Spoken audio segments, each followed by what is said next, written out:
30 টাকা কেজি দরে কত কেজি চিনির সাথে 40 টাকা কেজি দরে 30 কেজি চিনি মিশ্রিত করলে 43.20 টাকা কেজি দরে বিক্রি করলে 20% আমার লাভ হবে। ঠিক আছে, কত 30 টাকা আর একটা আছে কত 40 টাকা কেজি দর। ঠিক আছে, তো আমাদের এই একটা স্থান বের করতে হবে।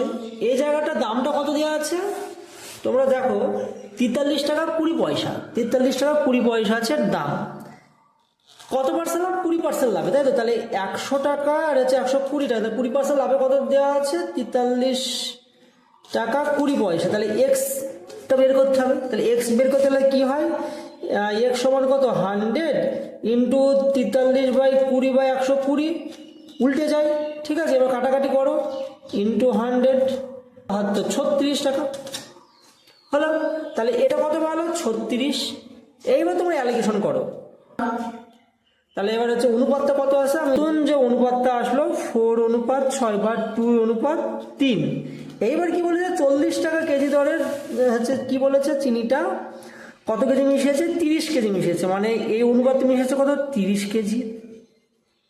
ঠিক আছে, তাহলে কত গুণ করে হলো 3-এর সঙ্গে? গুণিত 10। তাহলে এদিকেও তাহলে 10 গুণ করতে হবে, তাহলে 20 কেজি। তাহলে 30 টাকা কেজি দরে কত কেজি হচ্ছে চিনি মেশাতে হয়েছিল? 20 কেজি।